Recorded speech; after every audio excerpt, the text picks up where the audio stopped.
कभी वो रात और वो मंजर याद आता है तो मेरा दिल दहल उठता है। आखिर वो क्या था? वो महज मेरा कोई ख्वाब था या हकीकत जिसे मैं आज तक भूल नहीं सका। जब कभी वो वाकया मेरा सामने आता है तो खौफ के मारे आज भी मेरे रोंगटे खड़े हो जाते हैं।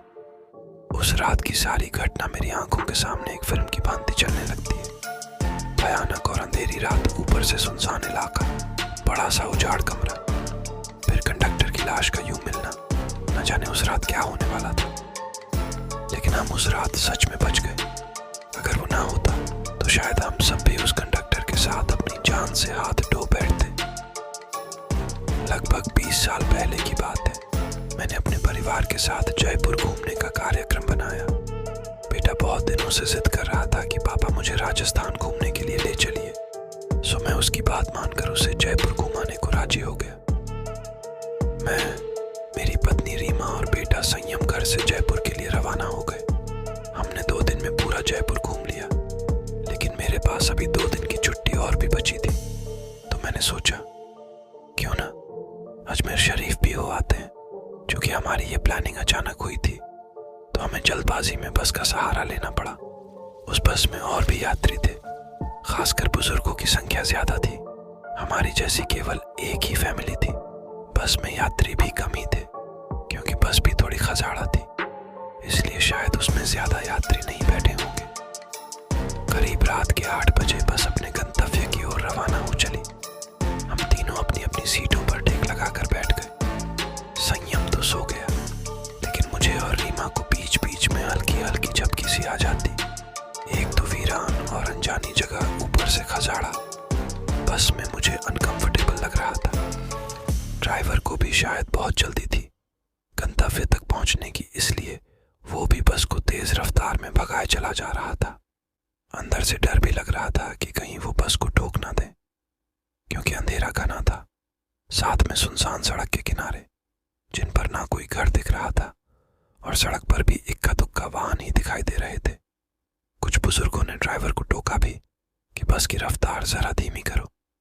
कुछ समय तक तो उसने बस को धीमी रफ्तार में चलाया, लेकिन फिर कुछ देर के बाद उसने फिर से बस की रफ्तार बढ़ा दी।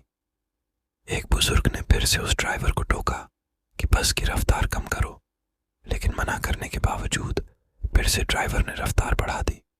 तब ड्राइवर ने जवाब दिया कि अंकल जी, जो मैं कर रहा हूँ वो बिल्कुल ठीक कर रहा हूँ। मैंने सुना है कि ये इलाका अच्छा नहीं है, बहुत ज्यादा खतरा है इस जगह, और हम इस इलाके को जितनी जल्दी पार करके आगे बढ़ जाएं उतना अच्छा।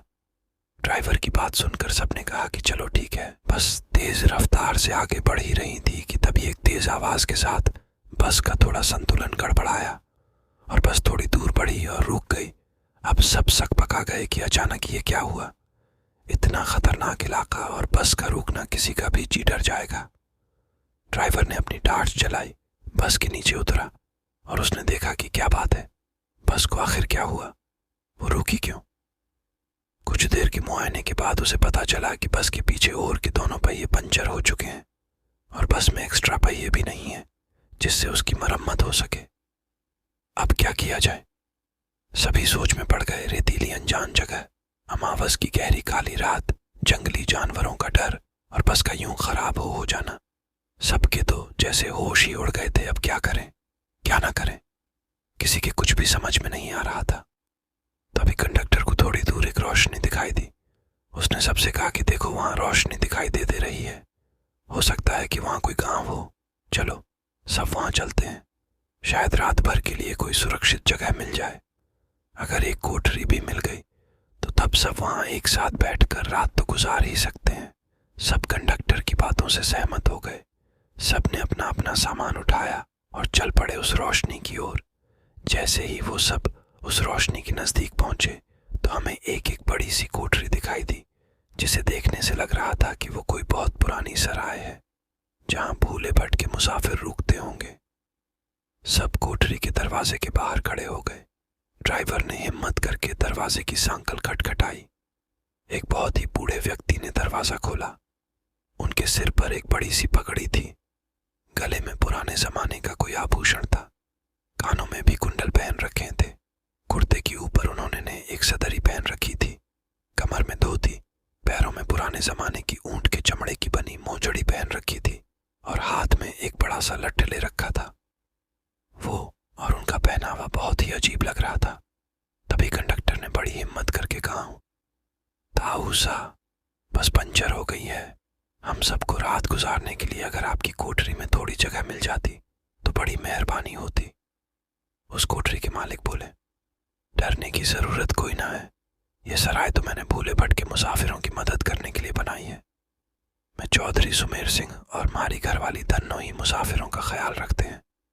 आप सब लोग भीतर पधारो, जो हम दोनों से बन पड़ेगा तो आपकी मदद करेंगे। कंडक्टर बोला, बहुत बहुत धन्यवाद ताऊसा, बड़ी मेहरबानी जो इस अनजान जगह में आप हमारी मदद करने को राजी हो गए। चौधरी सुमेर सिंह बोले, इसमें धन्यवाद की क्या बात है, ये तुम्हारा फर्ज है। हमारे को बहुत खुशी हुई जो आप लोग हमारे यहाँ पधारे। ये रहा पानी से भरा मटका, इस बड़ी सी डलिया में पूरियां रखी हैं और उस बड़ी सी बटलोही में आलू की तरकारी होगी। ये रहे पत्तल और आप सब अपना खाना परोस लीजिए।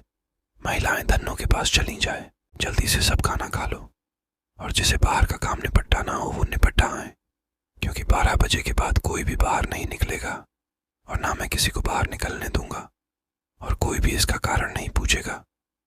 सबके पास अपनी अपनी हाथ घड़ी होगी। समय के अनुसार काम करके सोने के लिए लेट जाओ। ये रहे कंबल, सब बिछा लो। हम सब ने चौधरी सुमेर सिंह की सारी हिदायतों के अनुसार काम किया और कंबल बिछाकर लेट गए। जिनके पास अपने अपने शाइनल और चादर थे वे सब ओढ़कर लेट गए।